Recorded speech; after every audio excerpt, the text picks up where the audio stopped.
Salam sepak bola, teman-teman netizen atau warganet yang saya hormati semuanya. Selamat bergabung kembali ke konten terbaru dari channel YouTube Triple B. Dan di konten terbaru hari ini, saya ingin membahas tentang Manchester City yang kembali menjadi juara dari English Premier League dan juga tentang Arsenal yang kembali mengakhiri musim tanpa satupun gelar. Kalau bagi saya teman-teman, keberhasilan dari Manchester City untuk menjadi juara bukanlah merupakan sebuah kejutan. Jika kalian tidak percaya, maka kalian bisa menonton ulang beberapa konten dari channel YouTube Triple B ketika saya membahas tentang persaingan antara Manchester City, Arsenal, dan juga Liverpool. Karena saya sudah yakin bahwa dengan Pep Guardiola dan juga dengan adanya Kevin De Bruyne, Erling Haaland, Rodri, dan juga Bernardo Silva, ditambah juga dengan penjaga gawang mereka Ederson, maka kemungkinan besar Manchester City lah yang akan memenangkan persaingan. Dan ternyata itu yang terjadi kan. Walaupun saya adalah fan dari Arsenal dan tentu saya berharap Arsenal lah yang akan menjadi juara karena kan sudah lama sekali Arsenal tidak menjadi juara dari English Premier League. Tapi ya memang saya sudah feeling bahwa Arsenal ini nanti jelang akhir kompetisi pasti akan kalah satu kali.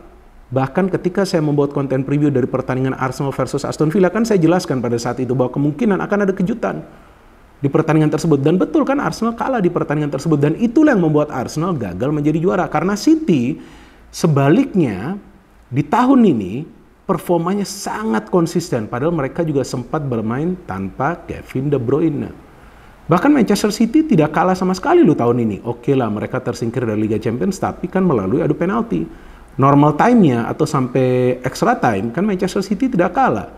Betul kan hasil akhirnya kan adalah imbang kan. Jadi memang City ini sudah terbiasa bersaing di papan atas dan juga biasanya jelang akhir kompetisi, ya jelang akhir musim, nah mereka lah yang akan ngegas. Nah Arsenal juga ngegas, tapi sempat kekurangan bensin juga tuh, ya karena pelatihnya.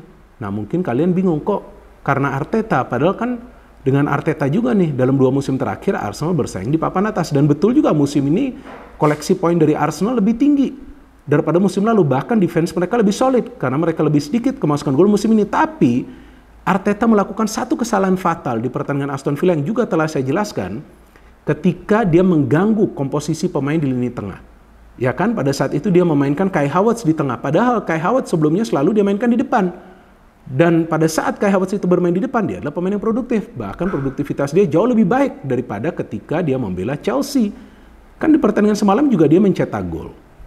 Jadi disinilah kita bisa melihat belum matangnya Mikel Arteta dibandingkan Pep Guardiola. Oke, Pep Guardiola juga biasa melakukan rotasi ketika ada pemain yang cedera atau ketika memang tidak ada pemain yang cedera, Pep itu biasa melakukan rotasi agar City itu punya materi pemain yang merata. Tapi Arteta mungkin lupa atau beneran nggak paham bahwa materi pemain dari Arsenal ini belum merata dan juga nggak bisa diganggu itu komposisi pemain ketika para pemain Arsenal itu sudah membentuk kerjasama yang baik. Ini kan beda dengan City, karena para pemain City kan mayoritas adalah pemain-pemain yang memang sudah memahami konsep dari Pep Guardiola, ya kan mengandalkan ball possession, dan juga Pep Guardiola biasa memberikan menit bermain kepada pemain-pemain lain, dan juga jarang banget dia menggantikan pemain di lini tengah kecuali memang dibutuhkan. Tapi yang dia mainkan juga adalah pemain yang biasa bermain di tengah. Jadi begini maksud saya, gak akan tuh dia menaruh Erling Haaland sebagai second striker. Kadang-kadang dia memainkan Foden sebagai second striker, tapi sudah pernah dia coba sebelumnya dan berhasil. Tapi kan Kai Havertz sebelumnya dicoba di tengah kan gak berhasil. Kenapa dipindah lagi ke tengah? Ya, tapi sekarang kan nasi sudah menjadi bubur dan buburnya pahit. Kalau bubur manis ya enak juga rasanya kan. Nah artinya Arsenal kembali mengakhiri musim ini tanpa gelar. Tapi ya feeling saya Arteta akan tetap dipertahankan karena ya Arsenal akan kembali bermain di Champions League. Mungkin juga bagi manajemen Arsenal yang penting Arsenal bermain di Champions League. Tapi kalau bagi para fansnya termasuk saya, tentu yang saya ingin adalah Arsenal menjadi juara dong. Karena inilah momen terbaik dari Arsenal ketika Liverpool ternyata slip up. Manchester United performanya gak konsisten. Chelsea juga performanya lagi gak konsisten. Jadi tinggal bersaing dengan City, dan sebetulnya Arsenal juga sempat juga menahan Manchester City dan juga kalau nggak salah menang ya lawan Manchester City kan. Jadi ini udah momen terbaik, tapi sayang mereka slip up lawan Aston Villa. Sedangkan Manchester City kita lihat, walaupun mereka punya Erling Haaland yang merupakan top scorer, tapi kan ada pemain lain yang bisa mencetak gol.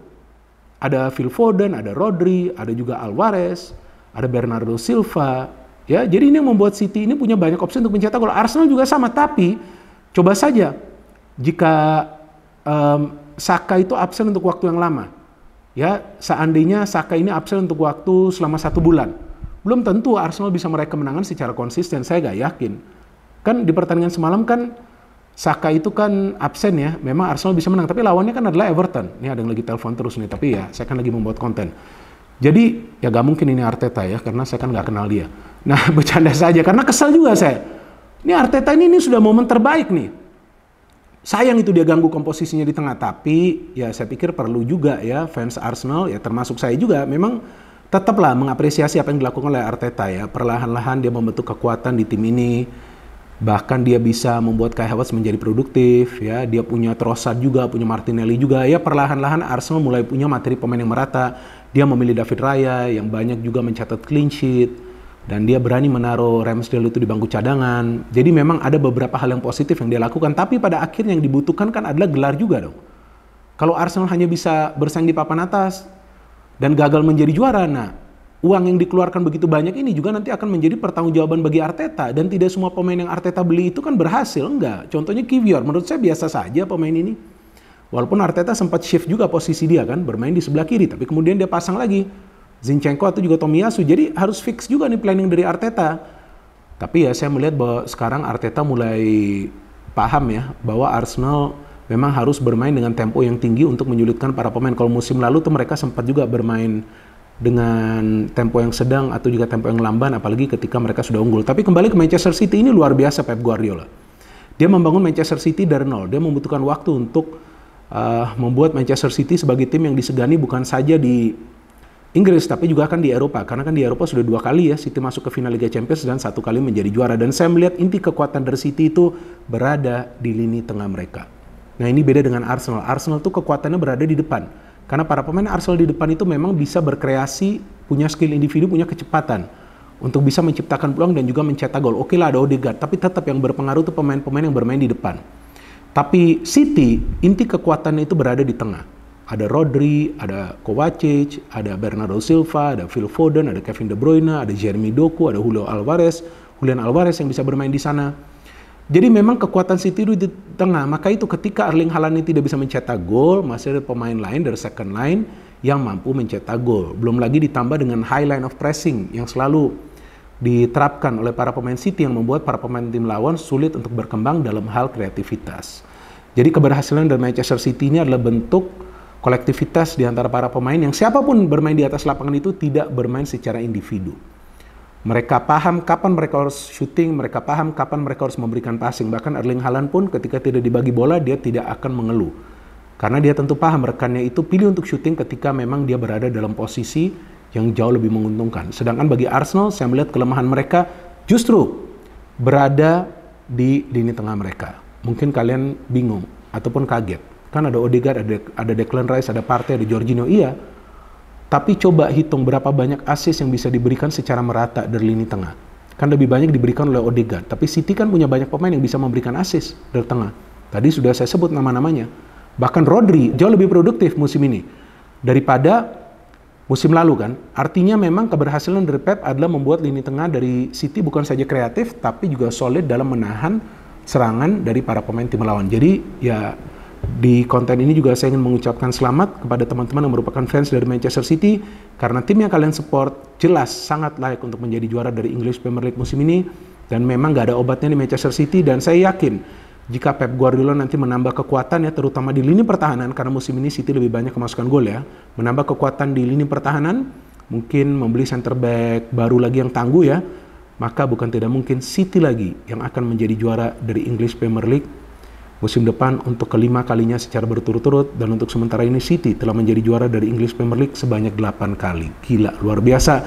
Dan saya pikir di sinilah ada bukti dari Pep Guardiola bahwa ketika dia diberikan sumber daya yang besar ya, sumber daya finansial yang besar ya, dia bisa membeli pemain-pemain sesuai dengan pilihan dia yang akan mampu menjalankan konsepnya, dan pemain-pemain yang dia pilih jauh lebih banyak berhasil teman-teman. Saya sebelumnya belum pernah mendengar nama Jeremy Doku, tapi lihat Jeremy Doku luar biasa. Alvarez dia beli sebelumnya, kita belum pernah dengar, saya belum pernah dengar Alvarez, tapi ternyata Alvarez juga berhasil. Phil Foden bisa diorbitkan juga dari Akademi Manchester City. No hate, no politics, only football. Salam sepak bola.